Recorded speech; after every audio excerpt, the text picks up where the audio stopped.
کہ بلوچستان سیکریٹریٹ کے جو آفیسرز ہیں اور جو ملازمین ہیں اس ایسوسیشن کے منتخب ہونے کے بعد پچھلے مسلسل 2-3 ٹینور ہم گزر کے آ رہے ہیں،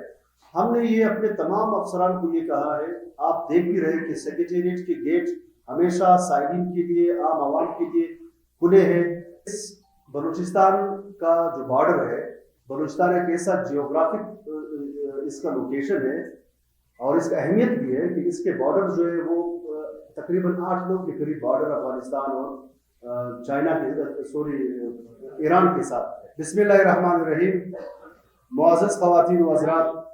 عزیز صحافیوں، الیکٹرانک، پرنٹ اور سوشل میڈیا کے دوستوں، میں عبدالمالک کاکڑ، صدر Balochistan civil secretariat officers welfare ایسوسی ایشن، آپ کو اس پریس کانفرنس میں آنے پر خوش آمدید کہتا ہوں اور آپ سب دوستوں کا شکریہ ادا کرتا ہوں کہ آپ نے اس پریس کانفرنس کے لیے اپنے مصروفیات میں سے وقت نکالا۔ آپ تمام حضرات کو بخوبی علم ہے کہ ہماری کابینہ Balochistan civil secretariat officer welfare ایسوسی ایشن کے پلیٹ فارم سے مسلسل تیسری مرتبہ منتخب شدہ ہے۔ اس بار افسران کی فلاح و بہبود کے علاوہ مندرجہ ذیل نکات پہ ہمیں مینڈیٹ ملا۔ نمبر 1، صوبے میں گڈ گورننس اور سول سروس ریفارمز کے ایجنڈے کو پائے تکمیل تک پہنچانا۔ نمبر 2، صوبے کے معیشت میں بہتری، کرپشن کا خاتمہ اور اداروں کی مضبوطی۔ نمبر 3، سول اداروں میں ہر قسم کی سیاسی مداخلت کے خلاف مزاحمت اور ممانعت۔ PHDB میں MPAs اور منسٹرز کی غیر قانونی مداخلت روکنا۔ جونیئر افسران کو سینئر افسران پر ترجیح کی روایت کو ختم کرنا۔ نان کیڈر افسران کو کیڈر پوسٹ پر تعیناتی کی حوصلہ شکنی۔ اس ایجنڈے کو نہ صرف سول سیکرٹریٹ کے افسران و ملازمین بلکہ بلوچستان کے تمام ملازمین، وکلاء، صحافی برادری، تنظیموں اور عوام کی طرف سے بھرپور پذیرائی ملی۔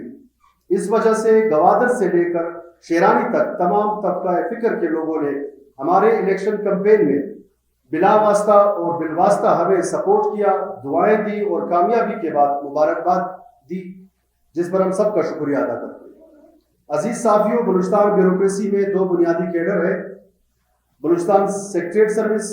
جسے BSS کہتے ہیں اور بلوچستان سول سروس جسے BCS کہتے ہیں۔ ان دونوں سروس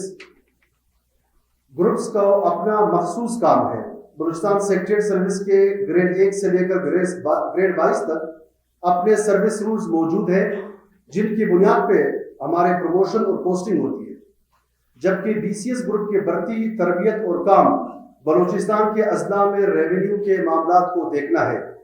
یہ بات قابل ذکر ہے کہ BCS کے گریڈ 17 سے اوپر سروس سٹرکچر موجود ہی نہیں۔ گزشتہ کئی دہائیوں سے ایک ظالمانہ نظام کے تحت ان ریونیو افسران کو سیکریٹریٹ کی پوسٹوں پہ کپایا جا رہا ہے۔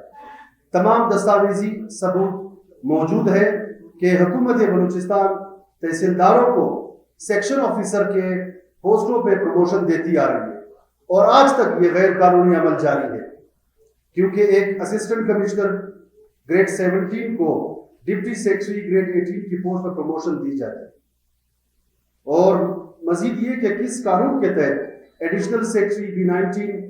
سیکرٹری B20 پروموٹ ہوتے ہیں۔ ہونا تو یہ چاہیے کہ ان کے پروموشن کا نظام اپنے فیلڈ سیٹ اپ میں ہی رہتا۔ معزز صحافی حضرات، یہ مذاق خیز بات ہے کہ آج کی اس ترقی یافتہ دور میں بھی بلوچستان ان ریونیو افسران سے بلوچستان کے 90% سے زائد B ایریا میں امن و امان کا کام لیا جا رہا ہے،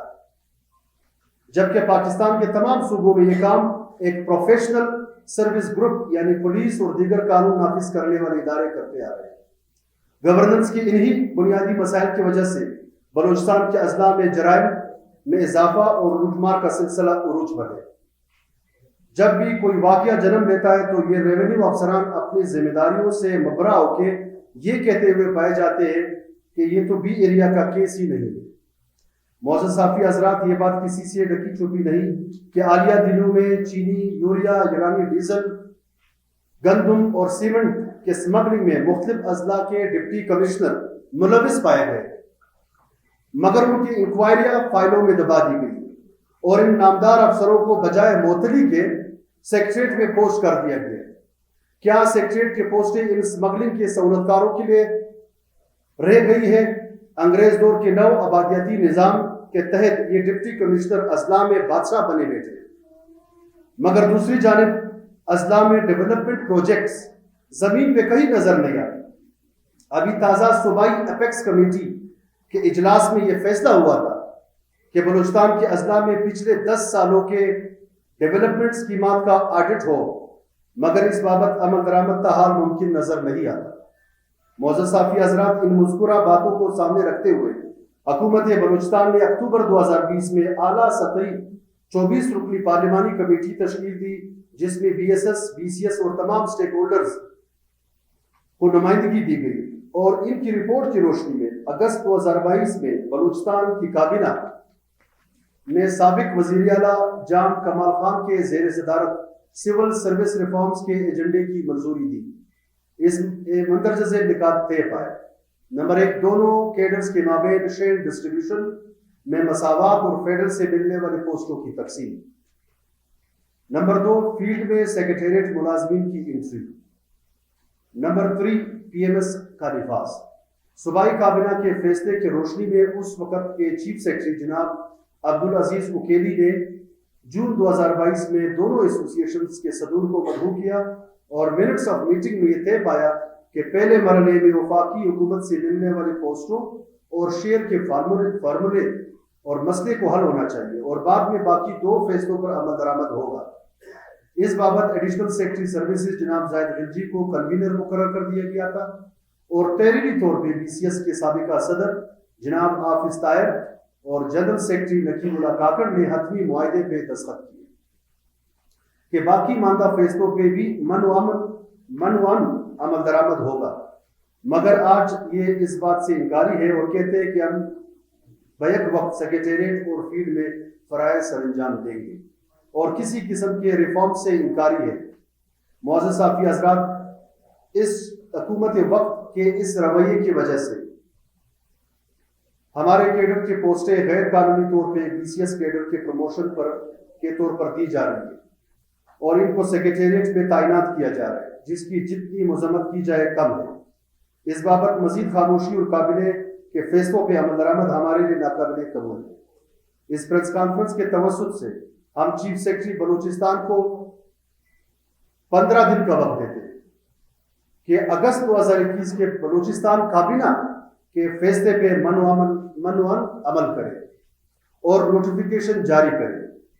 ایسا نہ ہونے کی صورت میں ہم اس بات کا جواز رکھتے کہ ہم سخت ترین لائحہ عمل طے کرتے ہوئے قلم چوڑ احتجاج، سیکریٹریٹ کی مکمل بندش، مظاہرے اور دیگر اقدامات شامل ہیں۔ آپ کا بہت بہت شکریہ والسلام۔ اچھا مالک صاحب، یہاں پر جو آپ نے مینشن کی تمام باتیں جن میں کہ ڈپٹی کمشنر کام نہیں کرتے، کرپشن میں ملوث ہے، کا رویہ صحیح ہے، سول سیکریٹریٹ میں کلر سے لے کر جو افسر تک اور ڈپٹی کمشنر تک ان تمام کا رویہ ایک ہی ہے شہریوں کے ساتھ۔ اس کی کیا گارنٹی ہے کہ کل کو آپ کا جو رویہ شہریوں کا بہتر رہے گا یا اچھا انداز رہے گا؟ دوسرا، آپ نے قلم چھوڑ ہڑتال کی بات کی، آپ ہمیشہ اسی طرح ہڑتال کرتے رہے، تو ڈپٹی کمشنر بننے کے بعد یا دیگر جو ہے انتظامی افسر بننے کے بعد اگر آپ نے پھر قلم چھوڑ ہڑتال کی ضرورت بھی یا کوئی بھی آپ کا پھر کیا ہوگا؟ دیکھیے، پہلی بات یہ، پہلے سوال کا جواب یہ کہ بلوچستان سیکریٹریٹ کے جو آفیسرز ہیں اور جو ملازمین ہیں، اس ایسوسی ایشن کے منتخب ہونے کے بعد پچھلے مسلسل 2-3 چنور ہم گزر کے آ رہے، ہم نے یہ اپنے تمام افسران کو یہ کہا ہے، آپ دیکھ بھی رہے کہ سیکریٹریٹ کے گیٹ ہمیشہ سائڈین کے لیے، عام عوام کے لیے کھلے ہیں۔ سیکٹریوں کے آفیسز میں پہلے کوئی جا نہیں سکتا تھا، آج صبح سیکٹری 8 بجے 9 بجے اگر وہ آفس پہنچتا ہے تو سائڈین جو ہے ان کے آفیسز جاتے ہیں، سیکریٹریٹ میں ان کے کام نکل رہے، اور ہم نے یہ اپنے ایسوسی ایشن کے توسط سے عوام کو بھی یہ کہا ہے کہ کہیں پہ بھی کوئی بھی مسئلہ سیکریٹریٹ کے کسی آفیسر، کسی ملازم کے خلاف اگر وہ کام نہیں کر رہے، کام میں مداخلت کر رہے، کام میں مسئلے پیدا کر رہے، تو ایسوسی ایشن پھر اس آفیسر کے بجائے عوام کے ساتھ کھڑے ہوں۔ نمبر 2، اگر آفیسر سیکریٹریٹ آفیسر فیلڈ جاتے، اس میں صرف یہ جو پیکج جو ریفارمز کی بات ہے، اس میں صرف پوسٹنگ کی بات ہے، وہاں پہ پورا ایک مانیٹرنگ سسٹم ہوگا، مانیٹرنگ اینڈ ایوالویشن آفیسرز تمام ڈسٹرکٹس میں آج بھی تنخواہیں لے رہی ہیں، لیکن آج تک کسی بھی